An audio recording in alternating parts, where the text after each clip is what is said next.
So the Pedestrians, I finally get a chance to sit down and chat with you guys. How are you all? Yeah. All right. Cool. All right. We all All good. right. We all good. We all good. Okay. Before we go anywhere, let's talk about the beginning and let's start there. How did you guys all get together and decide that you were going to form a group? I will talk about that one. Okay. All right. Because I technically am the oldest member of this band at the moment. And the oldest member of the band. Yeah. And the oldest member age-wise of the band. I might not look it, but I am. Okay. We needed a band to perform at one of the Cape Town city markets. They used to have those bands with the Coca-Cola stages and all that stuff. Yes. We needed to form something, a product. And we did, and at the time, we didn't have an idea of a name. We just needed to perform, and we saw some people walking past. And we're like, okay, are we the Pedestrians? Cool, let's be the Pedestrians. And after a bit, it grew and grew. Bradley joined us on guitar later, and then slowly some band members left, some band members were added. Matthew was added next, right? Then Keanu was added next. And then Jordan was added last year. Yeah. And So Jordan's the baby of the group. I am. Jordan. I am. And the baby of the group. That's interesting that's how the name came about. What you saw a couple of people walking past, the Pedestrians. Yeah, we were literally on stage and we had no idea, and they asked what we call you, and then we were like, people walking, the Pedestrians. I guess it's better than Coca-Cola truck. Yes, we were actually thinking about calling ourselves Desmond and Nelson and the Mandelas. Because of Desmond and the Tutus. Yes. Yeah. And it's a bad idea because it's a bad idea, just generally. I think Pedestrians probably has a better ring to it, in fairness. Yeah. Maybe. Yeah. Okay. Inspired by everyday life. Yeah, exactly. A bit difficult to Google sometimes, but hey. Yeah. Yes. But then COVID happened, and like I've spoken to a lot of individual artists, and they always talk about how difficult COVID was, but they're still working on music. But as a group, it must have been more difficult because you can't really rehearse together. Or you can on Zoom, but there's delays and all sorts. So how did you guys get around that sort of stuff? Bradley. Okay, cool. It was a bit of a challenge initially, but then we decided on sort of pre-recording some things and then mashing it together, which Matthew sort of did. So we did like a Mother's Day kind of thing. Yeah. So that was the start of it. But then at the same time, when things started to relax just a little bit, we saved some money and we're like, yo, this is the perfect time for us to get into studio and record the things that we have and to write some new things as well. So that's how we sort of used the COVID time to our advantage, because we all literally had time. Firstly, we weren't preoccupied with things, our own personal things. So we used the time and be like, okay, yo, let's get together. Firstly on Zoom and like put all our ideas together. And like, okay, cool. When it is safe with all the COVID protocols, we sort of met and we're like, okay, let's record this and this. And then we got different people on board to help us write some things as well. So that's how we sort of navigated the whole COVID-19 situation. So you actually use COVID as a constructive prepping time for what you wanted to achieve going forward. Yes, that's exactly what we did. Matthew, was that like difficult, the production side of that sort of putting all of that together as opposed to the way you normally would in normal circumstances? I guess it wasn't, that difficult. It was just a good learning experience because, it was a good learning experience. So what I would do is like send the guys a guide track, to say our song or like a cover song that we do, and then we'd all play with the same guide track. Therefore, we all, aligned and in time with that guide track, and then just doing, the production, the post-production, once everybody sends their videos and their audio files, and then just putting it together like that. So it took about, a few weeks getting used to it, but at the same time, I was doing the same thing, for my church and helping my dad's church, also putting together these, kind of videos. So all of that experience just like built to, I was like, so it wasn't difficult at all. Okay, cool.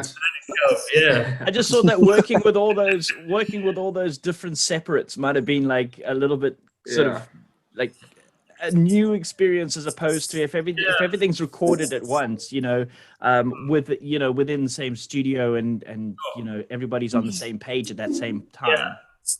I think it does get, some getting used to it, takes some getting used to. But and then also like just the audio quality from everyone is a bit different. Some has an audio interface, some is just using, phone audio. There was one, Keanu made my life difficult because he sent harmonies, but he didn't start the full song from the start, so I had to like guess where the harmonies went. And he said like 10 different files, and I was like, this guy, my word. I made it somehow. Can't say anything about that. Piece this together and make it sound like yeah, like it's meant to be. Which song actually came out of that lockdown period? Because I know that you guys were working on a lot of stuff, but like which song came out of that lockdown period? Was it Not Hopeless? No, definitely. Most of our songs came from the lockdown period. Okay. We had the opportunity of not necessarily gathering, but our past manager's house was our area to really create our songs. And so when we could write our music with the writer, we used Caleb Williams for a couple of them. Not Hopeless was our own original song that we had made many like years ago, right? Yeah. But some of the later songs and additional songs like Honest and stuff like that, we needed to get together, and we just had a keyboard and a guitar, right? And we had a piece of paper, and we could sit together and just understand or basically argue our way through the form of a song. Yep. Everyone has an idea, and everyone's idea is good, except somebody else's idea is much better than that other person. And we just have no idea what we're going to do. So how do you deal with those? How do you deal with those sort of, let's call them debates? How do you actually deal with that? And I mean, how does it not cause? Oh, okay. I was going to ask, how does it not cause like major arguments in the group? I think what stood out for us as a band is we kind of understand each other's thinking by now. We've worked together for so long, so we have an idea as to where the direction of the song might go. And also the mutual respect, I'd say, within the band kind of needs to come out at that point. So if there's 5 of us, and then there's Caleb who was writing, and then we had our manager who was 7. So there were literally 7 different ideas, and we can only use one. So now, like Simon said, it's either going to be, we're going to, which one, or we're just going to say, okay, let's take all of them and apply it and see which one works, and also lyrically, which makes sense, melodically, which makes sense. And we kind of just plot it out, because we've kind of agreed that no idea is a bad idea. It's just different. So we'd use one out of the 7 and keep that for a different song, because we never know when we might need it. So I was literally going to ask that, we found that cycle as to, okay, this is what works best, so we'll just go with this one. And you guys sort of pride yourselves on sort of being able to kind of do different genres and things like that, not sticking to one sort of style. How do you how do you use the same process to decide, all right, we want this song to sort of be this style, or this song to be this style? I'm not just talking lyrically, but overall in general. I guess we just let it flow, and either start off with the keys, or start off with a guitar riff, or I think really just letting ourselves speak through our music. So no matter like the direction it's going to go in, sometimes we don't know, but we just run with whatever feels right to us. And so like the gents mentioned, most of the ideas are, or not most of the ideas, but some ideas are going to be said no to. And then the ones that work for the feel that we're going with in the moment, we'll just run with. And I guess like all our different backgrounds in music, some jazz, gospel, it all kind of translates in the moment that we, or the track that we're working on currently. So yeah. And in the same way, I'm sure that if you're like having a practice session or something like that, you'll end up like accidentally creating a song, like in the spur of the moment. Yeah, jamming it out, and like one person plays something, oh, that's nice, I like that, and the other one just adds a couple of lyrics and then the bass, and okay, nice. Literally, that's how it goes. Can we talk about a tough topic? Fazila. You guys lost her during COVID times. How are you guys dealing with that? I think it's a tough one. I'm not gonna lie. Each and every one of us, I think we all have our moments where we're like, oh, what would moms have done? Or what would moms have said? Oh, I can hear mom saying this right now, kind of thing. So I think it's still, well, I think me personally still trying to work through it and understanding and like getting to terms basically with what has happened. But at the same time, we also know and can feel her guidance to this day. So she's also laid such a strong foundation within the group that we basically know what to do in almost every situation without us even realizing.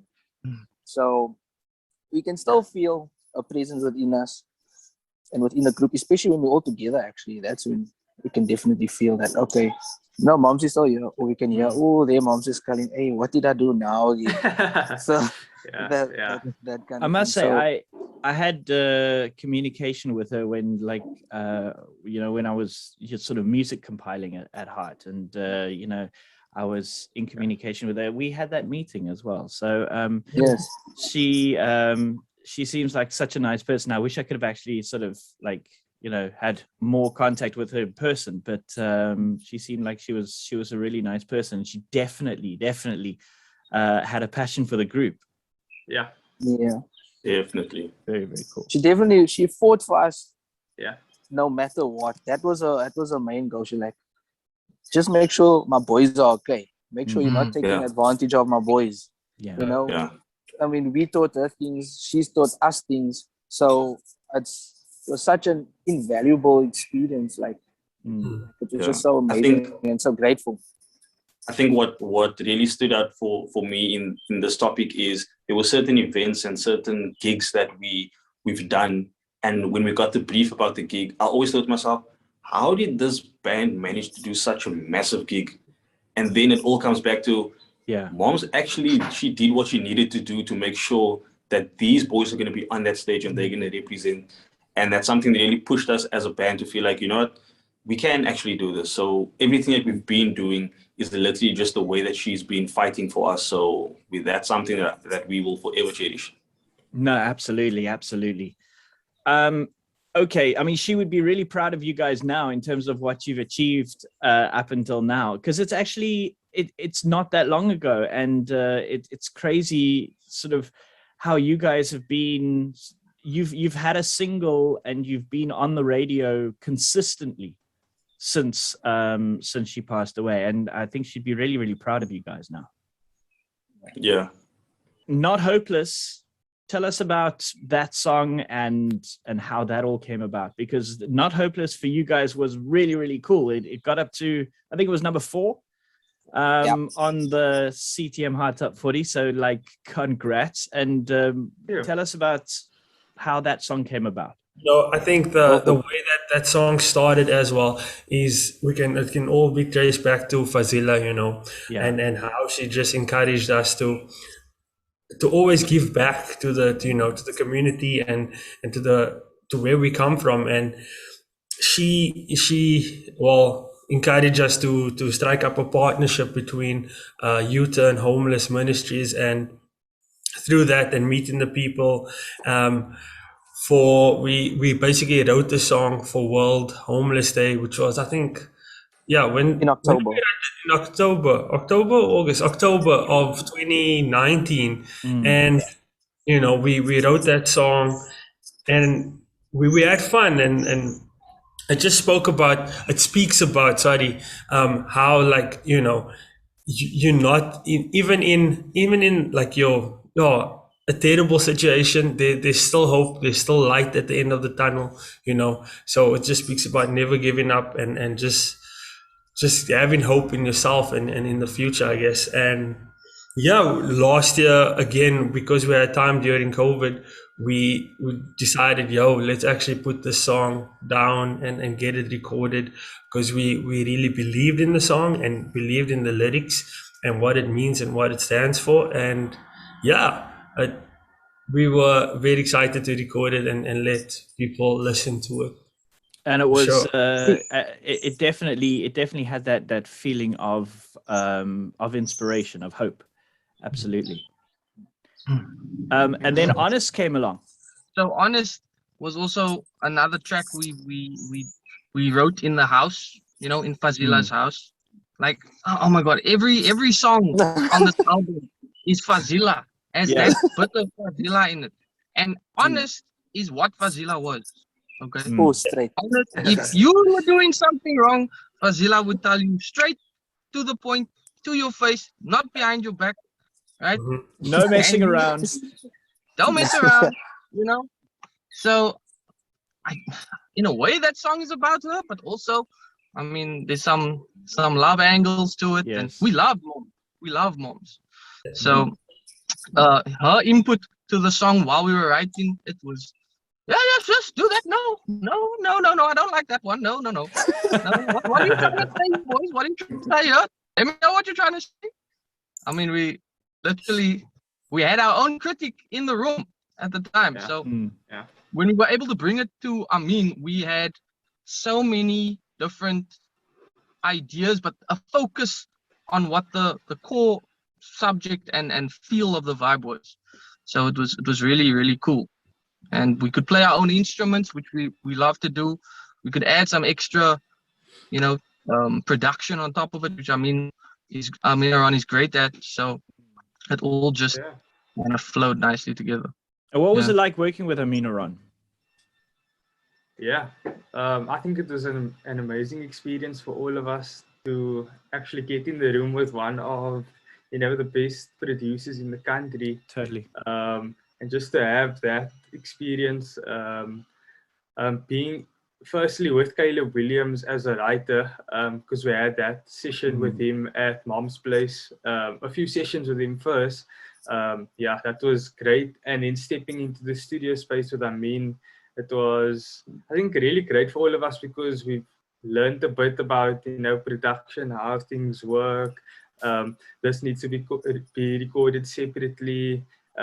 Things like that. So just like studio lingo, even small tweaks that we could get out of it. So I must say, as from a production point of view, that is something that I personally would love to do, is sit in rooms with these producers, these huge producers in the country, and just absorb like a sponge, because there's so much you can learn that you think but you find there are new ways and techniques that you haven't even thought of. So definitely. So, absolutely. Okay, I'm excited about this album. Talk to me about the album. Okay, so when is it going to be released? Will it have the likes of Not Hopeless, Honest? Well, I presume it will. And the stuff you've done, and obviously a bunch of new stuff. Just give us an idea of what we can expect. For us, our album, I think it's a big deal for us, because we've been writing music for years though. Yes. Since the beginning of the band, essentially. So finally to come together and put all of it together, it's a big deal for us. So what to expect? I think you'll definitely find the true sound of the Pedestrians. You'll find definitely a little bit of each of us as individuals within the music, and also just a little bit of insight as into the band, what we think about, what we like, what we don't like. So yes, there will be a couple of new songs as well that some people have heard, some people haven't heard at our live gigs. So yeah, Matthew, you can take over. Yeah, and are we giving him the title of the album yet? No. Yes, you are. Okay, give it You are. and the release date. This is exclusive Okay. information, though. This is very Okay, exclusive. all right. Yeah. So our debut album will be titled The Pedestrians Indecisive, and it will be released on the October the 29th, 2021. Wait, so wait, that's the only thing you could be decisive about was the fact that you were indecisive. Wow. Basically. Yep. That's a really good way to put it. Yeah. For sure. Yeah. Okay, so the new album, the 29th of October. Wow, I'm actually really looking forward to that. You have a new single out now, which I think, and I'm appreciating all the stuff that you've done before, but I think this one just takes you to a new level, as much as I do. Thank you, sir. I mean, can we just talk about that, because I think that is such a top song. So basically, As Much As I Do is slightly different to other tunes that are out on the radio, more of a ballad love song. So yeah, it basically speaks about having an endless love for whether it's our partners or friends, and just showing love through everything that you do. So yeah, relationships can be very challenging, whether it's a love relationship or friendship. So it's just about, pouring love out in what you do, and yeah, allowing yourself to be vulnerable and just loving in short. Yeah. And what about the story behind that led up to you guys creating the song? So with As Much As I Do, because we are such a multi-genre band, we've done so many different gigs, and we're always doing like pop stuff or it's heavy party things. But at a few of the corporate gigs, we do some ballad type covers. Okay. And the response to like the way we do it was actually like people really enjoy it. So we thought, why not write our own ballad and have people vibe to that? And the response so far has been exactly what we thought it would be. People are like, this is definitely a vibe. So we as much as we say we are different, we also wanted to bring that across in the music to say that we can actually do this as well. So the idea was basically just let's try and write a ballad. And I say try because we weren't sure can we not, but we put it out there, and we were hearing moms literally like, just do it, just do it, just go for it. And we did it, we did it. And you nailed it. I think because this song I think it's quite close to us, because moms again also had a big hand in it, and she likes this and doesn't like that. But at the same time, also Sugar challenged us one Sunday on her show, saying that she wants to challenge the local musicians to write something that could fit as well the IOT Sunday feel that it's the typical Cape Town feel. So we're like, okay, we'll write a ballad, and it also just happened to fit into that feel as well. So we're like, yeah, Sugar, we accept that challenge. And what do you think about it as well? So that also came about. Because traditionally, I mean, like I Heart Sundays is not about new music. Yeah. And you guys have definitely written something that can be played during that time. That's very, very cool. I can tell you, are you ready? Are you ready? Yes, sir. That you're a new entry this week on the CTM Hot Top 40. Woo! There we go. Oh, so yeah. Yet another single on the chart. Wow. Oh, wow. Number 38 this week. We'll get our listeners to tune in. Massive. We're getting them to tune in. Thank you. Thank you so much. No, thank you guys. Thank you guys. Coming year, what have you got planned? Well, at the end of October, we are going to release our new album. Yeah. I'm not going to spoil what the title is yet. You wasn't there for that part. I think you were dropped out of the conversation at that point. No, that's the best one. Paul, can you please just keep that? Just keep that one. No way. Anyway, this guy. Anyway, yes. So I think the call dropped and he came back into the call, but during that time we had actually covered that. Oh no! My phone overheated, guys. I'm Yeah, sorry. I think when we did, plan to release the album and have, dropping an album, we had all these cool plans in our head of an album release party, and just due to COVID and all the uncertainty around how many people we can have in the space, and where and which spaces will allow us to use the venue and things, I think we just took a step back and just halted on having an album release party as much as we wanted to have one. As extravagant as we would have wanted it to be and planned it to be, I think for now we will hopefully plan something, well, maybe towards the end of the year, closer towards the end of the year, or even next year. But yeah, that's one thing that we really hoped to have, but unfortunately, due to the current state of affairs, it's just not probably going to happen, I guess. Yeah. Have you guys got any plans to go overseas? Not yet. Not yet. Not Not yet. But Wrong. yeah. We always have plans to go overseas, guys. Come on, man. Time and time, we always do. Take us overseas. It sounds like a little bit of a rock, paper, scissors thing. Yeah, basically. I think like running up to the release, I think like the viewers should just maybe stay tuned to our socials, as we will be posting some cool, snippets and things heading up to the release. So yeah, I think that's what we're busy planning at the moment. On that note, and I was actually going to end off the chat talking about that. What are your socials so people can follow you? What are the handles on the various platforms? Yeah, so you can catch us on Instagram at the Pedestrians CPT, as well as Facebook, the Pedestrians. Also CPT. CPT, yeah. Twitter's the only one where it's just Pedestrians. Pedestrians, yeah. And yeah, of course, YouTube, if you want to go stream our songs. Please check out our YouTube. We got some cool shows on YouTube as well. That some past performances that people can check out. Fantastic. Yeah. And then also all digital platforms where our current music is available. So Apple Music, Spotify, iTunes, Deezer, you name YouTube it. Music. Yeah. Get it out there. Go and download. Bradley, sir. Jordan, Matthew, Keanu, and Simon, thank you guys for Thank you. Thank you, man. It was so good to actually catch up with you and have a proper long chat. I mean, we've been saying we're going to be doing this for a while.